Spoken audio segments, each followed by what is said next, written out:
Ho Chi Minh City's Railway Management Unit has urged the municipal government to allocate $43.9 million from its own budget to pay contractors for the city's first metro line while waiting for funding from Hanoi. Construction of the metro system in Ho Chi Minh City is considered a key national project and requires the Legislative National Assembly's approval before the government makes any financial decision. While that approval is pending, there is no point conducting capital assessment and investment disbursement surveys, the Ministry of Planning and Investment has said. Without funding from the central government, the city now owes contractors $43.9 million and has little choice but to settle the debt itself to avoid further construction delays. The PM has instructed the Ministry of Transport and Ministry of Planning and Investment to complete a project appraisal to justify the funding and submit it to the National Assembly before March 30.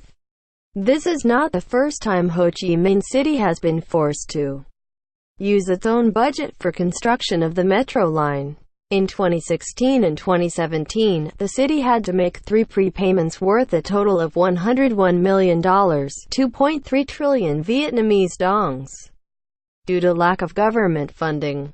The project was launched in 2012 with a deadline for completion set for 2020 to build a 20 km metro line linking 5 of the city's districts 1, 2, 9, Binh Ton, 2 Duc, and stretching to Dien District in Binh Duong Province.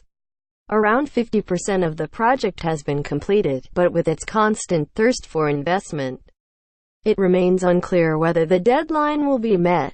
The project was adopted by Ho Chi Minh City and central authorities 11 years ago but has been delayed several times.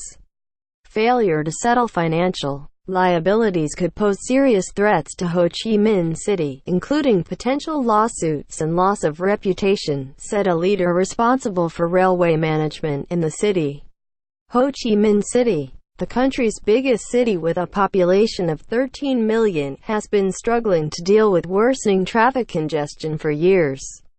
The number of personal vehicles has been booming with 7.6 million motorbikes and 700,000 cars on the roads, while public transport is far from being considered developed. The video is sponsored by Ciantronic.com.